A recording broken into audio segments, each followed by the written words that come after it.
Louisiana is a state of ghosts, jazz, and secrets. But the biggest secret isn't buried in a crypt in New Orleans or hidden in the bayou. It is the sheer, quiet magnitude of black wealth that has existed here for centuries. We aren't just talking about rappers who bought a mansion. We are talking about families who owned land before the Civil War, dynasties that survived Jim Crow by building their own banks, and entrepreneurs who turned gumbo and gravel into multi-million-dollar empires. Stick around, because the family at number one didn't just beat the odds. They bought the game, sold it back to the system, and built a tank to protect the receipt. Number 10. The Chase family. We begin our journey in the heart of Trim, with a family whose wealth cannot be measured merely in dollars, but in the sheer weight of their cultural and political influence. The Chase family, led for decades by the late legendary Leah Chase, owns more than a restaurant. They own a command center. To understand the wealth of the Chase family, you have to understand the currency of the civil rights era. Dookie Chase's restaurant, established in 1941, wasn't just a place to get gumbo. It became the bank, the boardroom, and the bunker for the movement. In the 1960s, it was illegal for white and black people to mix in public. But inside the walls of Dookie Chase's, specifically in the upstairs meeting room, the laws of the Jim Crow South were suspended. When black leaders like Thurgood Marshall and Martin Luther King Jr. came to New Orleans, they didn't eat in white-owned establishments. They ate at Dookie's. They planned protests over fried chicken and signed checks that fueled the movement. The Freedom Riders organized here. The NAACP strategized here. The Chase family subsidized the revolution by feeding the revolutionaries, often for free, while banking the social capital that would later make them untouchable. Economically, the Chase family represents the resilience of New Orleans' black middle class. While the net worth of a restaurant dynasty might seem modest compared to tech moguls, their asset is access. Presidents from George W. Bush to Barack Obama have sat in their dining room, seeking endorsement and authentic connection to the black community. This is relationship capital at its highest valuation. The family, now led by the younger generation including Edgar Duke Chase IV, has expanded into airport concessions and catering, modernizing the brand while protecting the legacy. This expansion into the Louis Armstrong New Orleans International Airport was a strategic masterstroke, taking a local heritage brand and placing it in front of millions of international travelers annually. But their true wealth lies in their survival.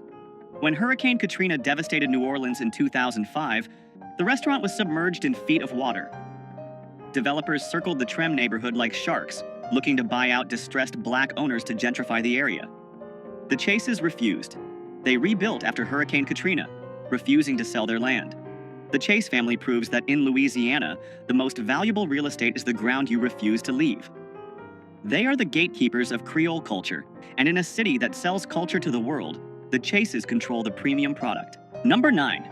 The Marsalis family. If the Chases feed the body of New Orleans, the Marsalis family owns its soul. In a city defined by music, this family is the royal court. The patriarch, the late Ellis Marsalis Jr., was a jazz pianist and educator who didn't just raise children. He raised a conglomerate of talent that has dominated the global music industry for 40 years. This is not just about playing instruments. This is about the monetization of high art. We are talking about Wynton Marsalis, the artistic director of jazz at Lincoln Center in New York. This role grants him immense institutional power and financial weight. He manages an annual budget exceeding $50 million and oversees one of the most prestigious cultural real estate holdings in Manhattan. Wynton was the first jazz musician to win the Pulitzer Prize for Music, elevating the genre to the same intellectual tax bracket as classical music.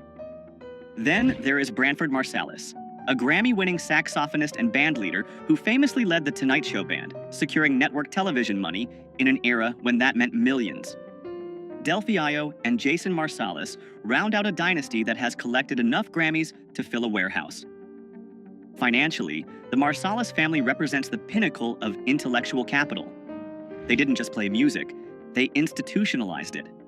Their wealth comes from touring, publishing rights, educational institutions, and brand partnerships that span the globe. But unlike many entertainers who leave their hometowns and never look back, the Marsalis family leveraged their global fame to bring investment back to the neighborhoods that raised them. Their impact on Louisiana is physical. The Ellis Marsalis Center for Music in the 9th Ward is a multi-million-dollar facility. It serves as a monument to their father and a training ground for the next generation. This center was the anchor of the Musicians' Village, a Habitat for Humanity project that built homes for musicians who lost everything in Katrina. This is how you convert fame into infrastructure. In the hierarchy of Louisiana wealth, the Marsalis family proves that mastery of a craft, when executed at the highest level, creates a brand that outlasts any single business cycle. They turned jazz from a club gig into a global institution. Number 8, the Charbonnet family. In New Orleans, death is not just an end. It is a business, a parade, and a ceremony. And the people who control that ceremony hold a unique and powerful position in the social order. Enter the Charbonnet family, the proprietors of Charbonnet-la-Bague-Lapien Funeral Home in Trem. This is old money in the truest sense. The funeral home was founded in 1883. Let that sink in. This Black-owned business has been operating for over 140 years, surviving Reconstruction, Jim Crow, the Great Depression, and Hurricane Katrina. To understand the wealth of the Black funeral director, you must look at history. During segregation, white banks would not lend to Black people, and white insurance companies would not insure them. The funeral director was often the only person in the community with significant liquid cash flow and the ability to navigate bureaucracy. They became the de facto bankers and community leaders. The Charbonnet family represents generational stability. Their wealth is built on real estate and the unshakable trust of the community. They handle the funerals for the city's elite, the musicians, and the cultural icons. When a jazz funeral rolls through the streets of Trem with horse-drawn carriages and brass bands, it is often the Charbonnets orchestrating the spectacle. These funerals are not simple affairs. They are massive logistical events involving permits, bands, carriages, and receptions. The economics of a high-end New Orleans funeral can rival that of a wedding, and the Charbonnets have held the contract on dignity for nearly a century and a half. This isn't flashy wealth. You won't see them flexing on Instagram. But their historic building on St. Philip Street is a fortress of Black ownership in a rapidly gentrifying neighborhood. They own the land, the history, and the process of transition. In a state that reveres ancestry, the Charbonnets are the guardians of the ancestors, and that is a position of quiet, unassailable power. Number 7, the McKenna family. Information is power, and in New Orleans, the McKenna family controls the narrative. Dr. Dwight McKenna and his wife, Beverly Stanton McKenna, are a power couple who have built a diversified portfolio that bridges medicine, media, and history. Dr. McKenna is a prominent physician and former coroner, but the family's true influence comes from the New Orleans Tribune. Founded in 1985, it is one of the most respected Black-owned newspapers in the country. But here is the flex. They didn't just start a paper. They revived the name of the first Black daily newspaper in America, originally published in 1864. They saw themselves as the continuation of a lineage of Black resistance. Owning a media outlet gives the McKenna family a distinct type of leverage. They can highlight issues that the mainstream press ignores, champion Black businesses, and hold local politicians accountable. This media capital translates into political influence that few other families possess. But their wealth is also tangible and visible.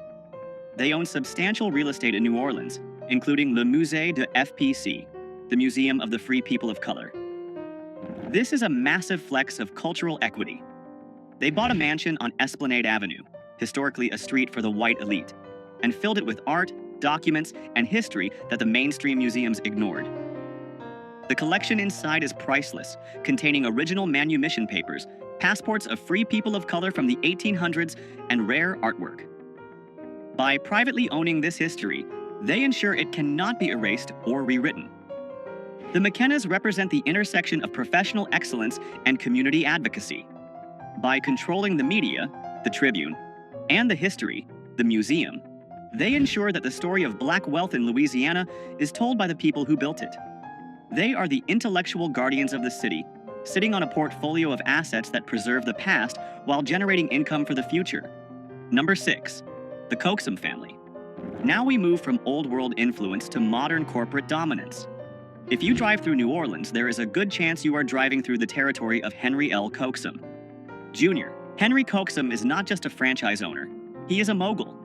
As the head of Coxum Enterprises, he owns and operates a massive network of McDonald's restaurants across the region. But don't let the word franchise fool you. In the world of business, Owning high-volume McDonald's locations in a major tourist city is akin to owning a gold mine. The barrier to entry for a McDonald's franchise is incredibly high, requiring significant liquid capital. Coaxum's wealth is built on operational scale. He started as a manager trainee in 1984 and bought his first store in 2002. Today, his organization employs hundreds of people and generates tens of millions in annual revenue. This is the power of systems. Coaxum doesn't have to invent a product. He executes a globally proven system with local precision. His power extends beyond the drive-thru. He sits on the boards of the city's most powerful institutions, influencing economic development and policy. He is a key player in the Business Council of New Orleans, a room where the city's economic future is often decided. When Hurricane Katrina destroyed his restaurants, Coaxum didn't retreat. He rebuilt, often opening his doors before the city had fully recovered to provide food and Wi-Fi to residents and relief workers. His flagship location on Canal Street is a symbol of Black corporate resilience. The Coaxum family proves that the path to extreme wealth often lies in taking a global system, like McDonald's, and executing it with such precision that you become a pillar of the local economy.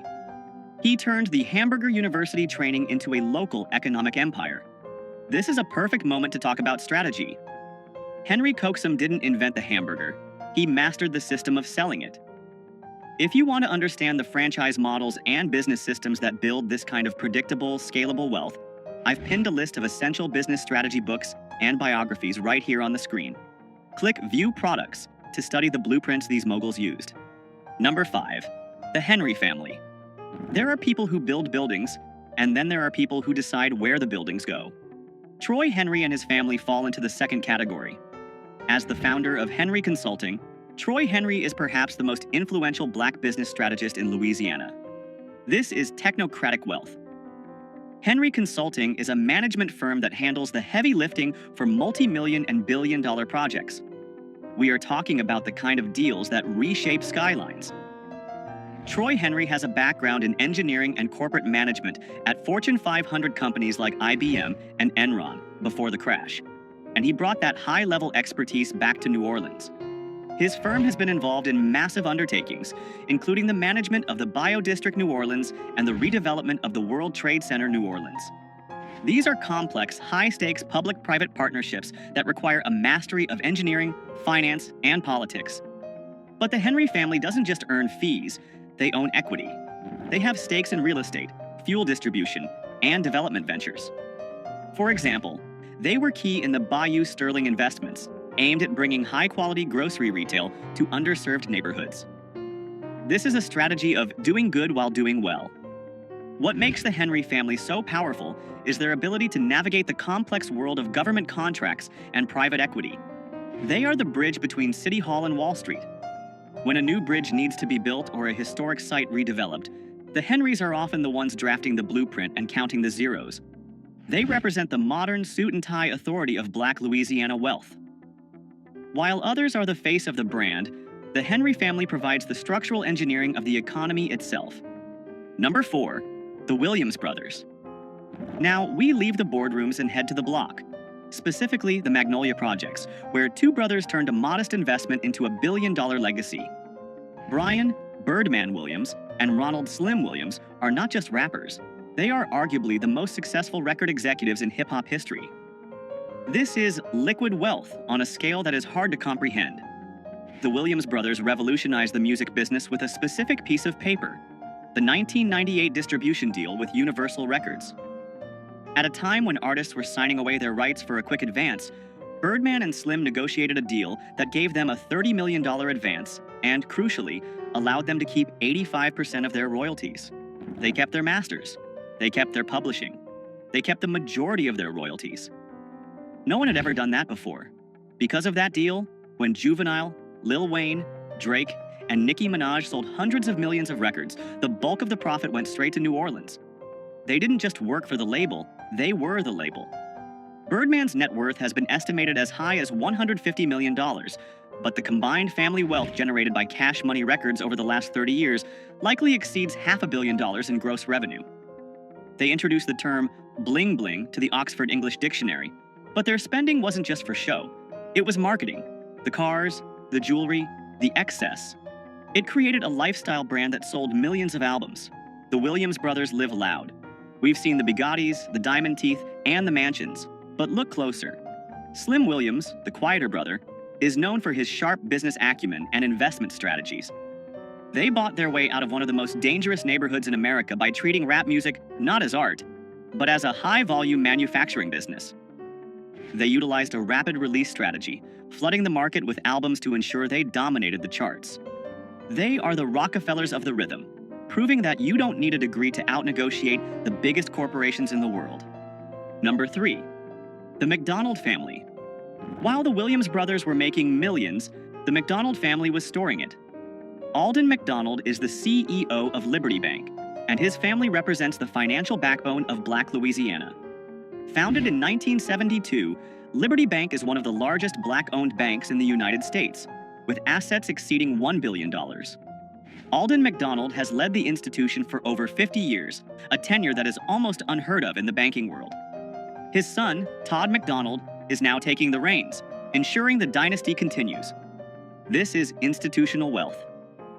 Liberty Bank isn't just a place to put money, it is a tool for community survival. For decades, Black entrepreneurs in the South struggled to get loans from mainstream banks. Liberty Bank filled that void, financing thousands of first-time homeowners and small business owners. When Hurricane Katrina hit, Liberty Bank was underwater, literally. Their headquarters and data centers were flooded. Most small banks would have folded. The McDonalds didn't. They operated out of trailers, fought for federal assistance, and not only saved the bank but expanded it. They went on an acquisition spree, buying other banks in Kansas City, Detroit, and Jackson, Mississippi. The McDonald family controls the flow of capital. They decide who gets the mortgage, who gets the small business loan, and which projects get funded. By expanding regionally, they have diversified their risk and increased their power base. They live in the exclusive enclaves of New Orleans East and Pontchartrain Park, quietly wielding more power than any politician. In a capitalist society, the banker is king, and the McDonalds wear the crown in Louisiana. They proved that Black wealth doesn't just have to be about entertainment or sports. It can be about holding the keys to the vault. Number 2. The Miller Family. If cash money negotiated the best deal, Percy Master P. Miller built the best tank. The Miller family is the ultimate example of a self-made dynasty that diversified faster and harder than anyone else. Master P didn't just sell records, he sold an economy. His origin story is legendary, with a $10,000 settlement check from a malpractice suit related to his grandfather's death. He opened a record store in Richmond, California, before bringing the operation back to New Orleans. He started No Limit Records with a guerrilla marketing strategy, selling tapes out of the trunk of his car and bypassing the traditional gatekeepers. But he didn't stop at music. He launched No Limit Films, a clothing line, a sports management agency, a toy company, and even a phone sex line at one point. He understood vertical integration before he knew what the words meant. By manufacturing the product, controlling the distribution, and owning the marketing channels, he kept nearly every dollar generated. His net worth has been estimated between $200 million and $250 million. But the true wealth is in the family tree. He raised his son, Romeo Miller, to be a mogul from childhood. Romeo starred in his own show, played basketball at USC, and now runs multiple businesses alongside his father, from luxury sneakers to food brands like Rap Snacks. The Millers are expansionist wealth. They never settle. Master P famously negotiated a deal to play in the NBA preseason for the Charlotte Hornets and Toronto Raptors, not because he needed the money, but to market his brand. He even tried to buy a wrestling league, WCW. They recently launched a line of grocery products to disrupt the food industry. They represent the hustle ethos of Louisiana refined into a corporate strategy. They don't just want to be rich, they want to own the shelf space, the screen, and the block. Number 1. The Barthélemy Morial Political and Business Dynasty. Wait, let's pivot. If we are strictly talking about the richest Black family in terms of liquid net worth and global brand visibility, the title belongs to the Miller family. But if we are talking about the richest in terms of controlling the state of Louisiana, we must acknowledge the Morial family. Ernest Dutch Morial was the first Black mayor of New Orleans. His son, Mark Morial, was also mayor and is now the CEO of the National Urban League. While they are public servants, the access and influence this family commands is priceless. They shaped the policies that allowed many of the other families on this list to thrive. However, for the purpose of proven financial assets and business empire, we are giving the #1 spot to the Miller family. Why? Because Percy Miller broke the ceiling. He proved that a black family from the Calliope projects could generate $400 million in revenue in a single year, 1998, and retain ownership of it all. He created a blueprint that allowed his children to be born into wealth, educated in business, and positioned to expand the empire. The Miller family holdings include real estate across Louisiana and California, a food empire, Uncle P's, technology investments, and an endless stream of intellectual property royalties. Master P is not just a rapper. He is the Louisiana version of a tech founder who exited with billions. He is the bridge between the poverty of the past and the infinite possibility of the future. He turned a tank into a trust fund, and that is why the Millers sit at the top of this list. From the kitchens of Dookie Chase to the boardrooms of Liberty Bank and the sound stages of No Limit, black families in Louisiana have built a fortress of wealth that defies hurricanes, history, and gravity. They didn't just survive, they conquered. Which of these Louisiana dynasties impressed you the most? Was it the resilience of the Chase family or the sheer business genius of Master P? Let us know in the comments below.